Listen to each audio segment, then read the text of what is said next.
Sungguh tragis nasib seorang perempuan berinisial UH yang jasadnya ditemukan di Ngawi, Jawa Timur. Sehari-hari bekerja sebagai sales promotion girl atau SPG kosmetik, UH ditemukan tak bernyawa dalam kondisi yang mengenaskan. Temuan koper merah yang berisi jenazah korban pun menggegerkan warga setempat. Siapa yang tega melakukan tindakan sekeji ini dan apa motif pelaku hingga tega melakukan ini? Saudara, pada Kamis 23 Januari 2025, warga Desa Dadapan, Kecamatan Kendal, Ngawi, Jawa Timur, digemparkan dengan temuan koper warna merah berisi jasad wanita di parit tepi jalan raya.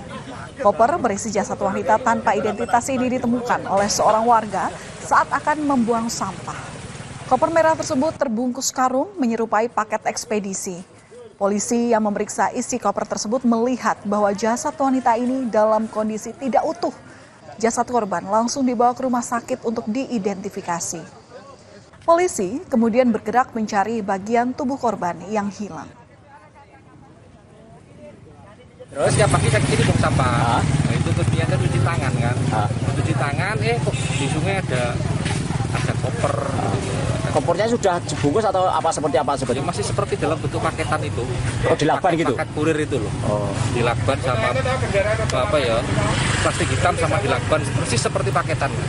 Perempuan, ya soalnya dari tadi ada ketemu sendal perempuan, terus bagian bahu yang kelihatan bagian bahu ada bentuknya tuh mengarah ke perempuan.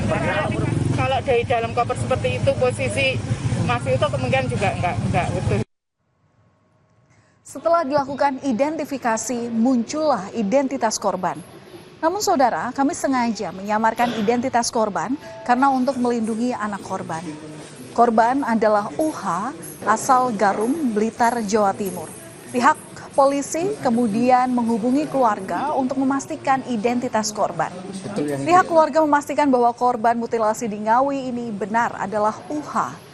Hal ini berdasarkan dari pakaian serta sandal dan juga gelang yang ada di tangan korban. Pihak keluarga bilang bahwa korban pulang ke Blitar pada Jumat pekan lalu untuk mengunjungi dua anaknya. Kemudian ia kembali ke Tulungagung pada Minggu siang dengan mengendarai mobil. Namun pada Senin siang korban sudah tak bisa dihubungi. Betul yang itu ya? Gelangnya mas. Terus? Tindek. Tindek? Oh begitu. Itu memang keluar dari rumah itu sejak kapan Pak? Jumat. Iya. Itu pamit ke keluarga kemana? Pamit ke keluarga itu kemana? Kerja mas, soalnya kerjanya kan di Tulungagung. Oh kerjanya di Tulungagung. Setelah jenazah diserahkan ke keluarga, jenazah UH ini yang merupakan korban mutilasi dimakamkan di kampung halamannya yang ada di Blitar, Jawa Timur. Pemakaman dilakukan pada hari Jumat malam, di mana korban dimakamkan dengan bagian tubuh yang masih sama dengan saat pertama kali ditemukan. Kepergian korban meninggalkan duka mendalam bagi keluarga. Apalagi ia memiliki dua anak yang masih berusia 7 dan 10 tahun yang biasa tinggal bersama kakeknya. Sehari-hari korban bekerja di Tulungagung sebagai sales kosmetik kecantikan. Dan setiap akhir pekan, korban selalu pulang ke Blitar untuk menemui kedua anaknya. Menurut sang ayah, saudara, korban ini memiliki kepribadian yang baik. Setiap pulang ke rumah, korban selalu memberikan uang kepada kedua anaknya dan kerabat di sekitar. Selain itu, korban juga perhatian terhadap keluarga. Dan sementara di mata rekan kerjanya, korban dikenal sangat dermawan. Saya sebagai orang tuanya, jadi pulang kerja itu dia itu yang ngasih makanan kepada anaknya, kepada saya, kepada ibu saya, termasuk mbahnya itu. Ya, sama saudaraan yang keduanya. Oh yang keduanya bareng. Ya. Yang pertamanya asli kasar. Ya. Upaya polisi untuk mencari bagian tubuh yang lain membuahkan hasil. Polisi menemukan bagian tubuh korban di bawah jembatan kecil aliran sungai di Desa Selawe, Kecamatan Watulimo, Trenggalek, Jawa Timur. Bagian tubuh korban kemudian dibawa ke Rumah Sakit Umum Daerah Dr. Iskak Tulungagung untuk penyelidikan lebih lanjut.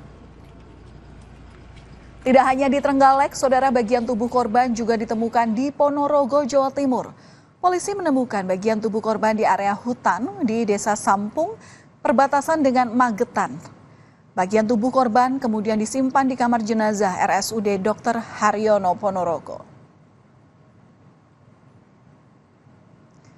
Dan inilah, saudara, rekaman CCTV yang menunjukkan pelaku saat berada di hotel.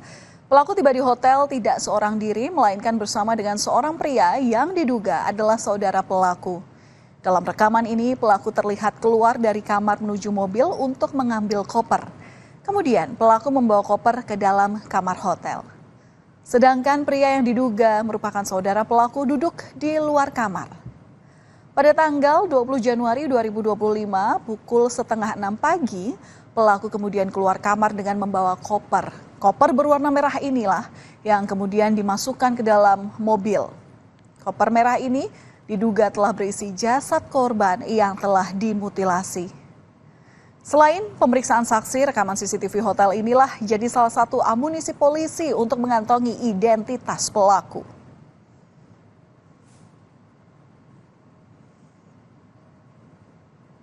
Dan akhirnya, saudara, polisi berhasil menangkap pelaku mutilasi. Pelaku adalah Rohmat Trihartanto alias Anto.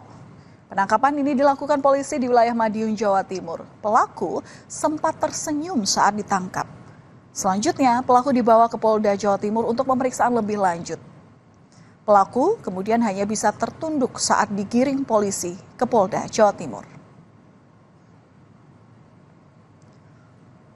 Polisi kemudian melakukan olah TKP kasus mutilasi di sebuah hotel yang ada di Kota Kediri. Dalam olah TKP, petugas menghadirkan pelaku. Sejumlah adegan diperagakan, mulai dari pelaku tiba di hotel, pelaku membunuh korban, hingga pelaku meninggalkan hotel. Olah tempat kejadian perkara ini berlangsung lebih dari 3 jam.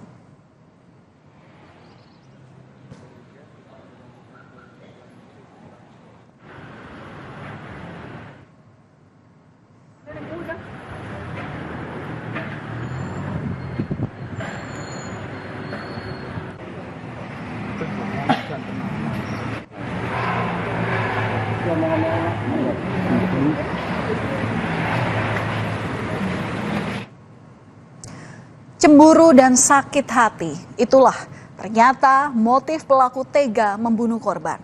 Pelaku pernah memergoki korban saat bersama dengan pria lain. Korban juga sering meminta uang kepada pelaku.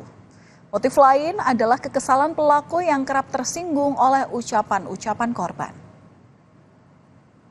Motif terkait motif ya. Hasil dari pemeriksaan terhadap tersangka diketahui bahwa motifnya ini adalah pertama, korban ini sakit hati. Ada sakit hati dan juga cemburu. Cemburunya kenapa? Karena diketahui korban ini pernah ketahuan memasukkan laki-laki lain ke dalam kos korban. Ya, sementara tersangka ini di dalam di sekitaran kos-kos korban ini mengakui sebagai suami siri dari korban.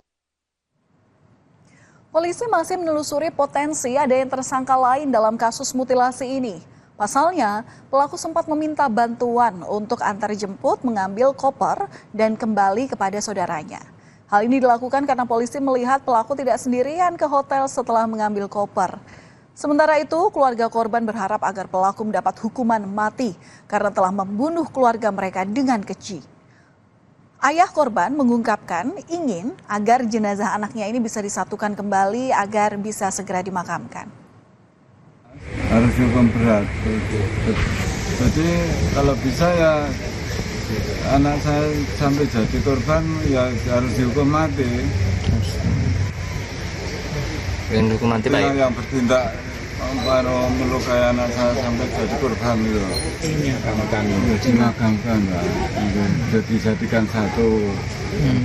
Benar. Disegerakan gitu Pak ya? Iya.